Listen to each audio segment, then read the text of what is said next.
આજે પીએમ મોદી દાહોદના પ્રવાસે સુરક્ષા બંદોબસ્ત વચ્ચે પીએમનું સ્વાગત કરાશે। 3 કિલોમીટરનો માર્ગ પીએમ માટે કોર્ડન કરાયો છે। સામાન્ય લોકો માટે અવરજવર બંધ કરાઈ છે।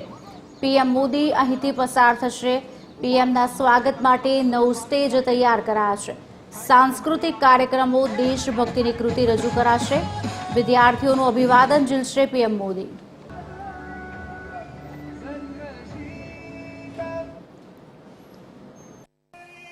વડાપ્રધાન નરેન્દ્ર મોદી દાહોદ ખાતે આવવાના છે, ત્યારે દાહોદ ખાતે ચુસ્ત સુરક્ષા વ્યવસ્થા બંદોબસ્તની વચ્ચે પીએમના આગમનની તૈયારીઓ પણ ચાલી રહી છે। જોઈ શકાય છે આ જે ખાસ રૂટ છે જે હેલીપેડથી સીધો સભા સ્થળ સુધી જાય છે અને આ સમગ્ર રૂટને કોર્ડન કરી લેવામાં આવ્યો છે, બંધ કરી દેવામાં આવ્યો છે। લગભગ 3 કિલોમીટર જેટલો આ માર્ગ છે કે જે કોર્ડન કરી દેવામાં આવ્યો છે અને અહીં સામાન્ય વાહનો પર પ્રતિબંધ ફરમાવી દેવામાં આવ્યો છે। જોઈ શકાય છે કે આસપાસની જે મકાનો અને દુકાનો છે, દુકાનોને પણ બંધ કરી દેવામાં આવી છે અને ચુસ્ત સુરક્ષા વ્યવસ્થા બંદોબસ્ત ગોઠવી દેવામાં આવ્યો છે। આ સમગ્ર 3 કિલોમીટરનો રૂટ છે કે જ્યાં ચુસ્ત સુરક્ષા વ્યવસ્થા બંદોબસ્તની વચ્ચે વડાપ્રધાન નરેન્દ્ર મોદી અહીંથી પસાર થવાના છે। મહત્વનું છે કે આ જ રૂટ પર જે અલગ અલગ સ્ટેજ છે તે પણ બનાવવામાં આવ્યા છે। વડાપ્રધાન જ્યારે અહીંથી પસાર થાય ત્યારે તેમના સ્વાગત માટે થઈ અને ખાસ જે 9 સ્ટેજ તૈયાર કરવામાં આવ્યા છે, અલગ અલગ તે તમામ સ્ટેજ પર જોઈ શકાય છે કે વિવિધ જે સાંસ્કૃતિક કાર્યક્રમો છે, કૃતિઓ છે તે રજૂ કરવામાં આવશે।